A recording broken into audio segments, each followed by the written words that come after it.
now we are creating like investment plans for our clients or investors as we did for us, right? For ourselves.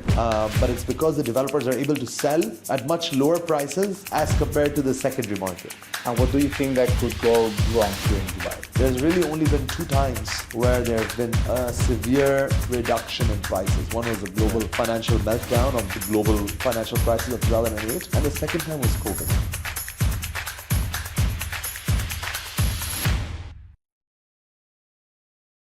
Bueno, hoy estamos en un capítulo más con Farooq, un contacto que he hecho gracias a Instagram, esta red social tan increíble. Nosotros ya sabéis que estamos aquí en Dubái viendo oportunidades inmobiliarias, no solo para nosotros, sino para otros inversores que desde España pues, quieren diversificar en mercados, en moneda, y Farooq pues aquí tiene una agencia inmobiliaria de las, si no la más grande, de las más grandes de Dubái. Farooq, thank you very much for answering Instagram, because we are both trying to create content of value. Right. You are doing it great. Thank you. Kind of similar to me because you do sports. Yeah. You're a family man. Yes. You're a businessman, right? That's right.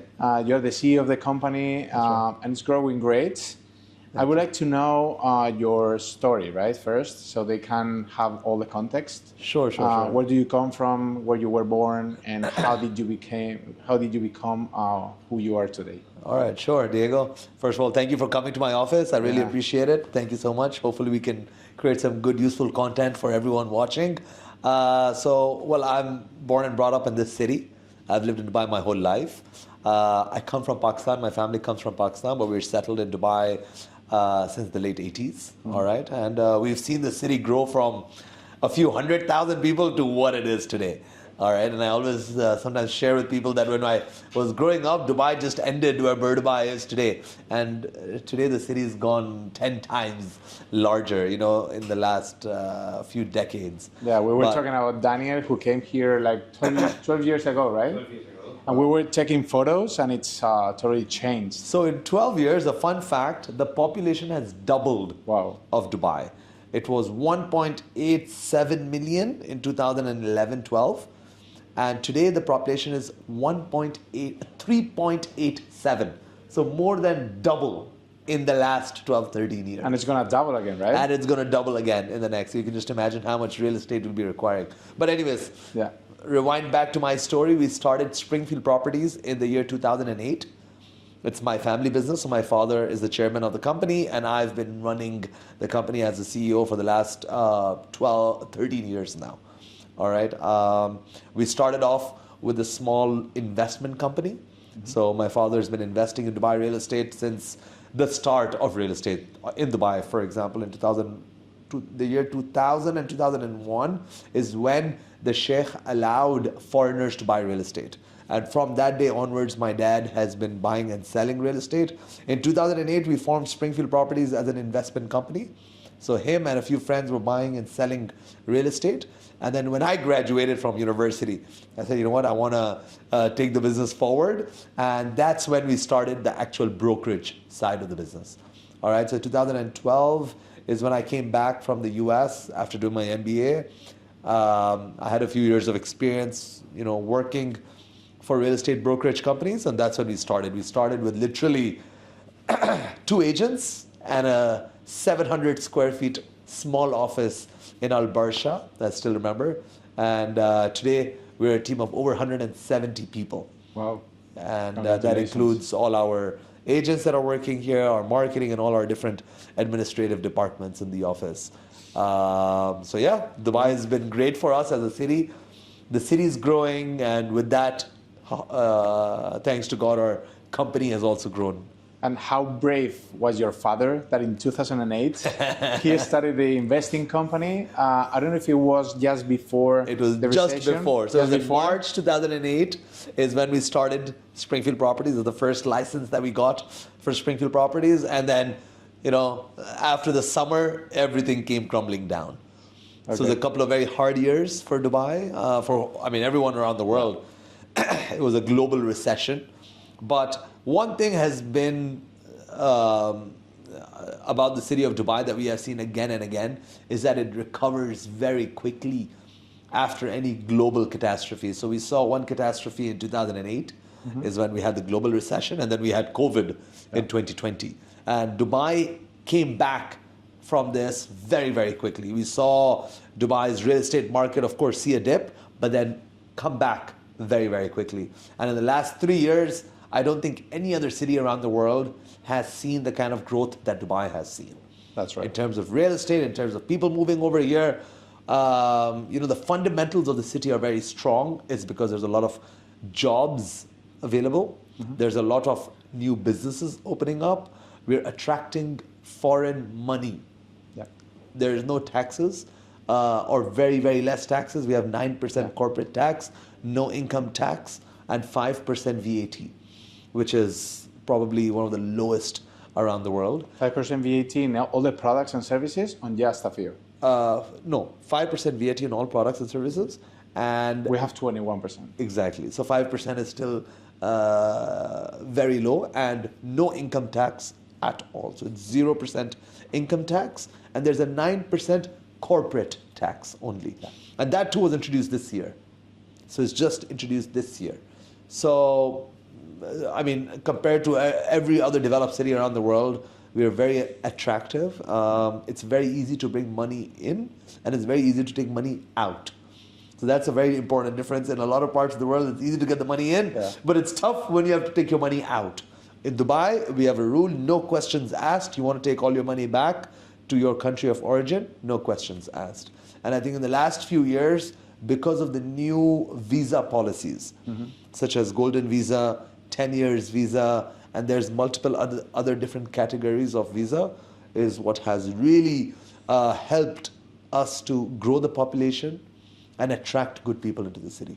Let's make a step backwards, and I want to break it down to see how Dubai recovered from the crisis first, compared to Spain. Second, your father, how he surfed the wave, because I think that leverage is the most important thing when a country collapsed, or no, right?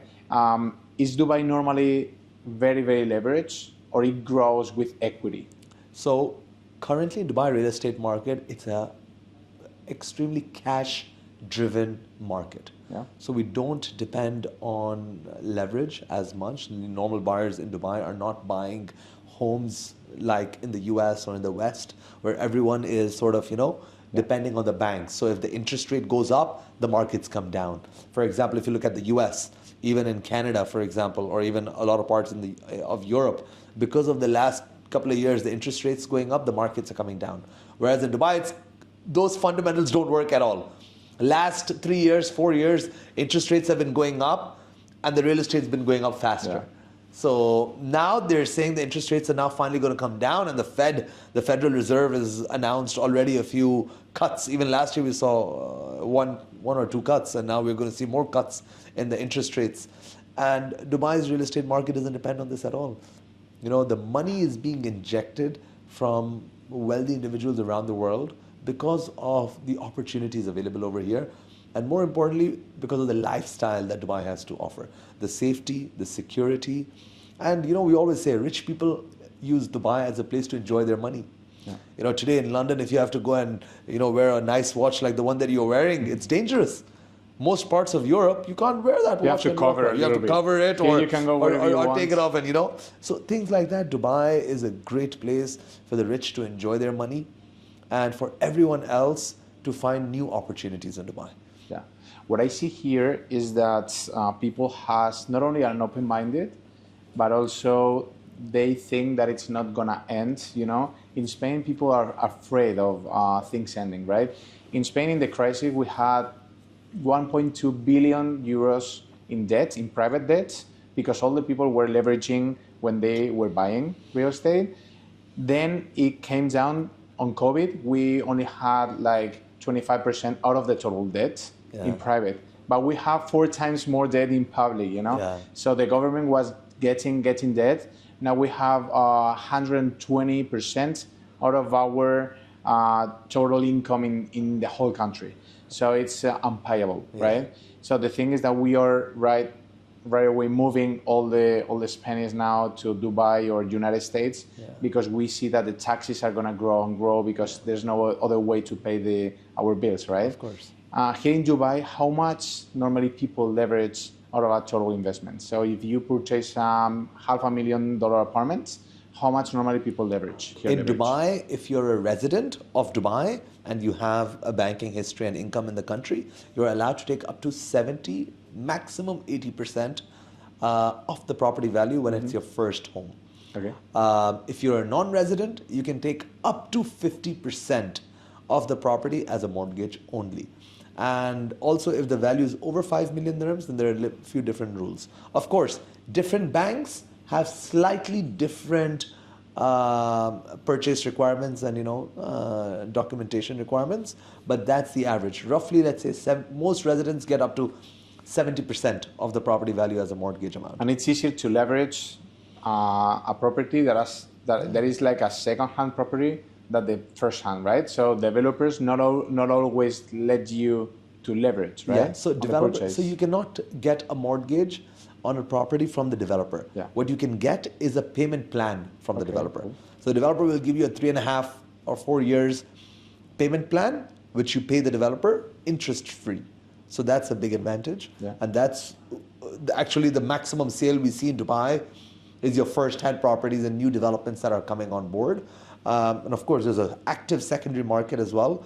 But it's because the developers are able to sell at much lower prices as compared to the secondary market. Secondary is slightly more expensive, which is why a lot of international investors look towards buying new homes, when it's newly launched by the developers, and take advantage of that payment plan that they get from the developer. Because like I said, most of the buying that's happening in Dubai is a lot of new people coming in. Yeah. Right now, the percentage of new people that are coming in, they're not having homes. That's why the rents have gone up, prices have gone up. Supply is not enough. Things are booming, and that's why the developers are obviously launching new projects. There's a construction boom happening. There's a real estate boom happening, and it's only been 3.5, 4 years since this boom's been happening. So if the population is gonna double, and I think that the HEC announced that they were gonna build up to 2030, then no new buildings are gonna happen here. It's more like secondary market after 2030. Is it right? No, there's no timeline given and no limit set by the government. The government generally shares their vision. Yeah. So their vision is the 2040 vision, which they want to develop a lot of different parts of Dubai. And I don't think the construction will ever stop in Dubai. There's always a joke. I always talk to my parents when I was young. I used to be like, when will this construction end? And now I'm a grown adult and the construction's not stopping. There was a statistic that the world's highest number of construction vehicles and cranes are in this city in Dubai, because it's just constantly growing. And the good thing that I like about Dubai, which I have, the more I travel around the world, the more I appreciate my own city, is the government is spending a lot of money on the infrastructure development. So there's new areas coming up. The government is spending on infrastructure like anything. There's no other city that I think today has the kind of road network that we have. There's very few cities around the world. I'm sure there are many, but the way Dubai is developing at the pace that it's constructing new infrastructure and completely new communities, it's fairly quick. What we are seeing is that probably it's in the government plan, but the service is so good. Oh, yeah. So you have delivery for everything you need. You have delivery, labor supply is cheap. Yeah. Labor is very cheap. Very cheap. Very, very cheap compared to Europe or the West. For example, if someone's moving down from Europe and, the lifestyle that they get over here is super nice. And it's a service-oriented city. So how Dubai attracts the people is also by providing top service. And this comes down from the leadership. Even if you walk into a government office in Dubai, the level that they treat you, it's unparalleled. You feel like a VIP in the city. Yeah. You're like, wow, why am I getting such good service? When you're in the airport, you get on the passport. Yeah. The police is even polite, very right? Friendly. Dubai, they know that the city is built with foreigners. Yeah. The local population is only 15%, 1.5. Yeah. 85% is foreigners like you and me. So they realize the importance of foreigners coming to the city, investing in the city, living in the city, and they really value that. what I see is that everyone who lives here talks very well about the vision and about the city, right? And the people from the city. I've never seen that in my life. You will never ever see any other city around the world where all the residents, and I include myself because I'm not a national, you know, even though I lived here my whole life, you know, and I'm someone who has the world open to them. You know, my wife is Canadian, my kids are Canadian passport holders. I can go to Canada today, I can go to US today, I can go to, if you have money, the world is open for you. That's right. I can pick up my bags and travel anywhere I want, but I choose this city because there is no place that offers the package that Dubai offers today in terms of income, in terms of lifestyle, in terms of safety, security, education, healthcare. The level of service is unparalleled as compared to any other place in the city. Yeah, that's something that in Valencia, you know, that we live there, right? We have nice weather, nice people, nice food, everything we need, right? The healthcare, I mean, there's no traffic. Here you have some traffic. Oh, right? No, here we have hot weather, throughout, maybe a bit too hot in the summer, which is the disadvantage. And of course, traffic, lots of people, it's busy. So, depends. If you like I mean, but here you have everything, right? You have all the other services. Yeah, you can go to a busy area or you can go to a retreat, right? Yeah, exactly. Yeah, I mean, Valencia reminds me very much to Dubai in some ways, right? In the people and in the food and in the weather and everything. The thing that we are complaining is the taxes. Yeah. Because when you grow, if you are just an employee, you don't care much about taxes, right? You care more about other things. But when you are an entrepreneur or an investor, you care very much about taxes. Very much. Because it's the way of growing, not having so many taxes, right? Of course. Normally people who buy to your realtor or your real estate agency, do they seek for the taxes? They don't care about the taxes. They move here, how they behave, because you must be getting so many people from all over the world. Yeah, of course.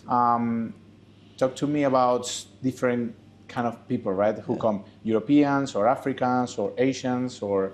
So primarily over the last, you know, Dubai has changed as well a lot over the 16 years that I've been doing real estate. Yeah. Previously, we thrived a lot on your majorly Indian, Pakistani, Iranian, and a lot of Middle Eastern buyers used to flock the city. Then we started seeing a lot of Russians coming in. All right. Last year also we saw a lot of Russians, Chinese. But I think in the last 5, 6, 7 years, we're seeing more and more Europeans coming. We've seen a lot of money come from Europe. I mean, Dubai, if you open up any developer's statistics, they will always tell you we have over 200 nationalities investing in our development or in our company. And same with us. I mean, if you look at my deal sheets and you look at the nationality of my buyers, we have, I think, every nationality in the world that has invested with us in our company. All right. But majority, the big populations are what I've mentioned to you. There's a lot of Indians, British, this is in terms of percentages, Chinese, Russians, and then we have Germans, Italians, Spanish. Now we're seeing a lot more Canadians and Americans moving in. And Canadians also and Americans, we're seeing a lot of Canadians and Arabs who have either Indian or Middle Eastern roots. So they're now deciding to, let's come back closer to home. A city which has the level of service that Canada and US has to offer, and it's close to home as well. And a lot of money from Europe, because all of Europe right now, if you look at most countries, not just Spain, but even Germany, is not doing too well. UK is not doing well at all. I mean, UK is really struggling. A lot of money flowing in from the UK over here, and over here we have a huge British population as well. I think that is not only about taxes. I think it's more about everything that you've mentioned that has to offer the city, right? In Spain, what we are getting now is so many investors from Latin America who are coming to Spain because in Miami, the prices are so high that they have barriers of entry, as I was mentioning before. and now they went to Madrid. Madrid grew in prices too much, and now they've seen Valencia as a sweet spot. But I think that they are going to move more, to the east and look for other places that are more entrepreneur and investor friendly.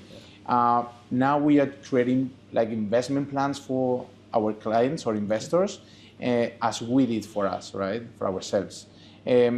What do you think about creating a mix? Because people now, where they are approaching to you, do you make a plan? Do you make the residencies? Do you manage all this for them, all the papers and everything? We take care of A to Z. Okay. So if somebody wants to come in terms of buying real estate, after they buy real estate, from the real estate side of things, to do property management, renting, selling, collecting the rent, finding the tenant. If there's any maintenance issues in the apartment, we take care of all of that. We have sister concerns that take care of holiday homes as well. So if somebody wants to give us a property and rent it short term on holiday homes, we can take care of that. If somebody wants to come in and form a company, we have, of course, we don't do company formation here. You have a partnership, but we have right? partnerships with other companies that we regularly deal with that can help create a corporate structure. If they want to, create an offshore company that will own the property, they want to create a fund, they want to create, anything that they want to do in terms of corporate services, we can take care of that. If they want to apply for things like golden visa for them and their families after they've invested, we can take care of that as well. So anything that an investor would require to do over here in terms of company formation, residency, and of course, buying and selling their real estate, we can take care of all of that. We have three kind of investors. Tell me, which kind of investors do you have? The first one are Spaniards, who are a resident, like tax residents in Spain. Yeah. We try to make the whole company structure and everything to be more tax friendly for them. Second is non-residents who just want to invest in Spain as a natural person or with a company. We help them to set up everything, the company or even the taxes. We introduce them to good lawyers, accountants, whatever they need. And there is this third who want to move to Spain. And we have also the partners who manage that, right? And then we create a whole plan and we help them to invest in real estate. We look for the properties, we manage the renovation and the management, the property management and everything. What kind of investors do you have? From the 100%, how many of them are actually moving here? Oh no, people that are moving here is relatively a smaller percentage. Of course, we have the residents in Dubai. Now we have a team, like I said, of 170 people. So we have agents that are dealing in more like secondary homes. There are most of our agents now, because the trend has been more towards newer development. A lot of overseas investors are just investing in Dubai. They're not end users. So they're not the people that are moving into Dubai. We have a secondary team which only works on secondary, but those are residents that are looking to upgrade or sell or maybe invest more. That's a different kind of category of buyer. But the overseas buyer is more the guy who wants to just invest his funds in Dubai. They're not necessarily moving here. They either want to have an investment property that yields good rental and they can come and enjoy it while they're here. So a lot of people from Europe that are buying properties on the beach with a beautiful view, or they're buying a property in downtown where there's a lot of action happening, just so that they can enjoy it, let's say when they come for a month or let's say a few weeks of the year, and then the remaining time we take care of it in terms of rental. So we're seeing more of those people. And of course, we take care, like I said, we have a higher percentage of the investor coming into Dubai than the actual end user. And you normally help them to find villas or apartments? We take care of our team. Is it more on demand, or how is your acquisition channel here? So what we do is you first come, you tell us what you want, we create the plan or not, because maybe you have already a plan and you just want 3 properties or 10 or whatever. How do you manage this funnel, this sales funnel? So Dubai is a very, very quick market. Projects come and sell out. Same in Valencia. So, the scale of sale, if you just pull out the numbers, they're so large and the velocity of sale is so quick. Today I was sitting with some agents who are visiting us from Houston. in the United States. American agents, and they've come over here just to explore and have a partnership with our company, so they send us clients. And I was telling them the same thing. We don't have the time for clients to come here, we build an investment plan and we tell, of course we have all those conversations, but if I offer you something today, it's highly likely that this will not be available in a few weeks from now. Yeah. So especially when it comes to developer sales, if, for example, let me take an example of, let's say, Emaar. If Emaar launches a project today, it's not going to be available in 4 days. Yeah. Because they launch only when they have enough demand. I've seen the openings, and it's like at the stock market, right? People don't understand this, those who have not come to Dubai. And until and unless you haven't faced rejection from the developer, it means you come with the money and you say, I want to buy, and they say, sorry, we don't have anything to sell you. What we normally do when a property comes and we love the property, our supply team makes a reservation and we pay like this kind of a reservation fee, right? Yeah, of course. Then depending on the we relationship. block the properties, and then we, or we invest in the property, our own money, or we, offer the property to our investors club, right? Yeah. Do you make reservations or you just sell them quickly? So we do a combination of both. Being the top agency for many big developers, we get allocations. So for example, if Emaar is launching a building, or Damac is launching a building, or Meydan Shoba, or any of the big developers are launching a building, they'll, especially the developers that we work with actively, they'll give us an allocation. They'll be like, you know what, this one floor is for Springfield. Okay. So Springfield has the sole right to sell this floor, especially when it comes to hot launches. Like I said, the building sells out in a day. So we need to have a place that we can guarantee our clients that they will get a unit in this launch. So generally we do that, we get allocations, but not in all projects. Not all, a lot of projects are just fair game. It comes and it goes. So it's just the sheer velocity of sale. In a month we're selling, there's months where we sell 100 million in euros. Wow. Our average sale in a month is, our low month is 250 to 300 million dirhams, which is, let's say, 80 million euros, and can go up to 500, 600 million dirhams in a month. So tell me which city in the world, in one agency, with 140 people can sell this much real estate? Maybe Miami, New York? Maybe. But it's just a few ones. It's very less. It's very few agencies that you can make this kind of in one city. And how do you do with your sales team? Like 20 properties come from a developer, they block them for you, and then how do you manage the team to call the clients? Every week it's an ongoing effort. Of course, we're meeting clients, our agents are meeting clients every day. And we work with, let's say, the 5, 6 larger developers. So we try to work with the larger developers because the big numbers are not possible with the small developers. You have to work with the big guys because they're the ones who launch, and it's, I wouldn't say easier to sell, but it's, there's less convincing. If I have to sell you, let's say, Emaar, I don't need to sell you who is Emaar, what have they done, is my money safe, what have they done in the past? No, you know Emaar. They build the tallest tower, they build the biggest mall, they've delivered hundreds of thousands of properties. Every major community in Dubai is developed by Emaar. If they say something, they do it. They have a 25-year history. That the government here works so well, right? Over here, all the major developers are government-backed. So it adds an extra layer of protection for you.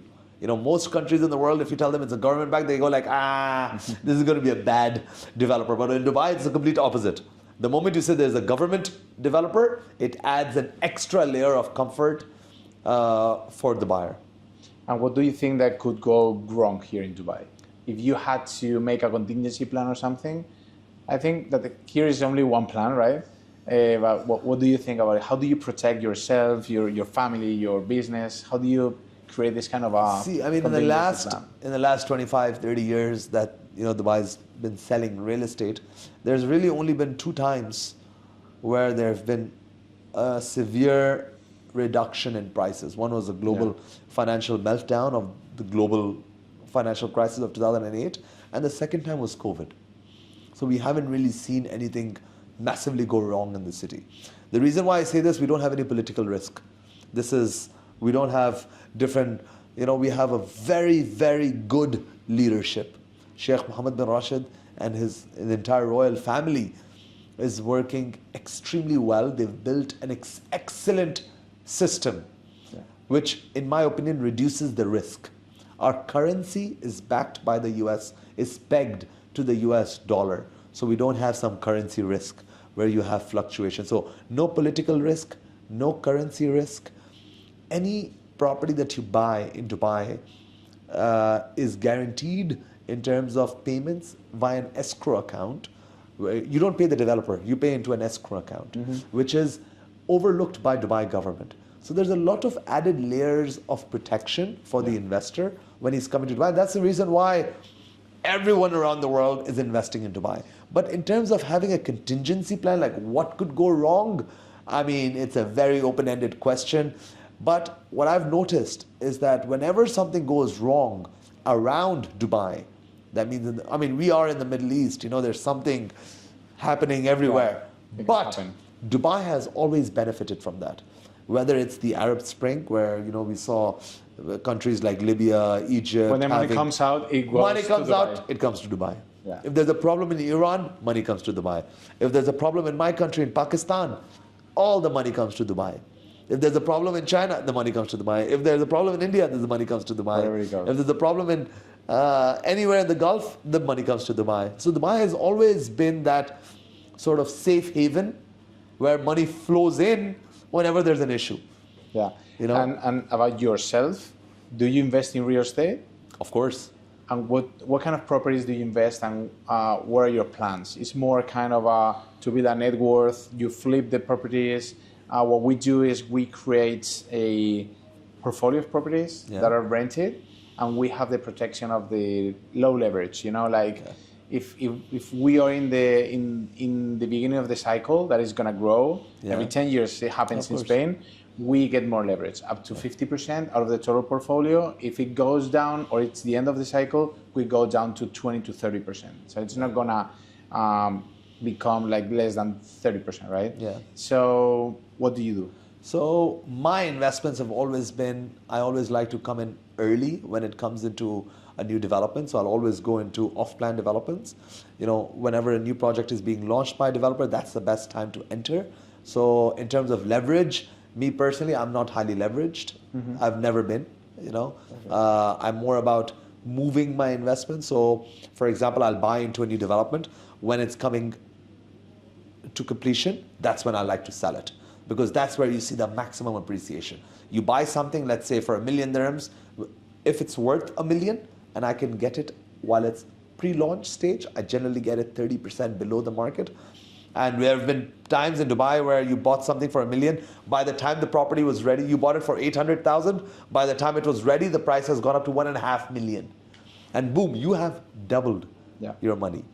And do you keep any property or no? Of course, I have a pretty decent portfolio of real estate in Dubai. All my money and my net worth is in real estate. Yeah. I don't invest anywhere else. Sometimes my father or my brothers, they might end up buying some stock or some crypto or something, but that is a relatively smaller portion of my portfolio. Yeah. My portfolio is heavily real estate driven. I have in Dubai. No, I have investments outside. I have a lot of real estate in Pakistan. Okay. I have a lot of properties in Pakistan. I'm actually building a house in Pakistan as well. And some around the world as well. Do you visit your family in Pakistan very often? Yeah, so my entire family lives here in Dubai. Okay. Yeah, my whole family lives here. But I have some cousins and relatives in Pakistan, which of course I go visit them. My grandmother, she's still in Pakistan, so I go visit her quite often. So, but still, we are Pakistani, and it's 1.5 hours away. Yeah, I take off and I land. That's it. That's how close we are. We also have a direct flight, so it's easy. And we have every hour there's a flight from Dubai to Karachi. Yeah. Nearly. So we have I think 10, 12 flights. I've got some Pakistani friends. Yeah. I have to visit. You should. Yeah, and about sports and everything, I see your whoop. I've never managed the whoop, Really? I was wearing for 3 months, but I do football, judo, tennis, and it's moving. Do you track yourself and do you play sports? Honestly, I love cricket. Okay. So as a company as well, we love sports. So in our company, what we have a policy, a sports policy. So we have a very good cricket team, we have a very good football team, we have a very good basketball team. And we compete in all these sports with other real estate companies. And we've won, I think, close to 12 or 13 championships, sports championships as a company. And I play cricket a lot. And besides that, I mean, I try to stay as active as I can. I mean, at this age, with 2 kids, you know, I mean, I feel like, you know, we are coming at that stage where we need to stay active. So I like going to the gym. I like to, you know, at least try to track my sleep and make sure, you know. Do you go in the evenings or No, I only go in the mornings. Only in the mornings. Okay. Every day at 7:30 a.m., I'm in the gym. Every day. Every day. I go 5 days a week.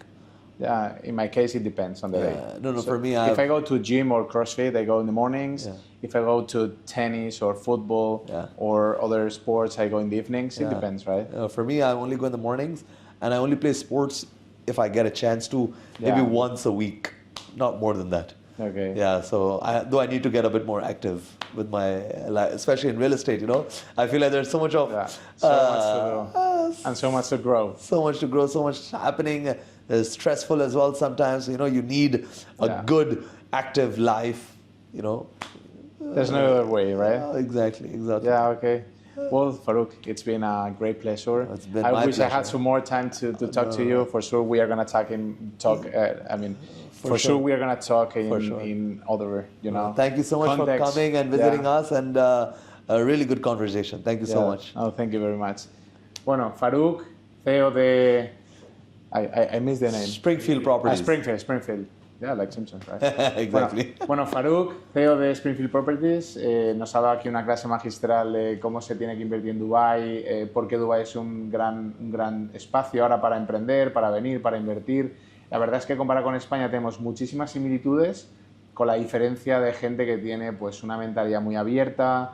La diferencia de inversión se ve claramente, los impuestos también es una línea ahí de gastos que nosotros pues sufrimos un poco en España, aunque hay maneras de optimizarlos como hacemos para nosotros y otros inversores.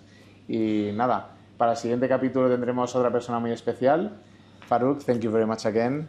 It's been a great pleasure. You have a nice office and you're growing very much. We are very happy to see that, Thank you so much, it's going very well. Thank you so much, Diego. Thank you so much.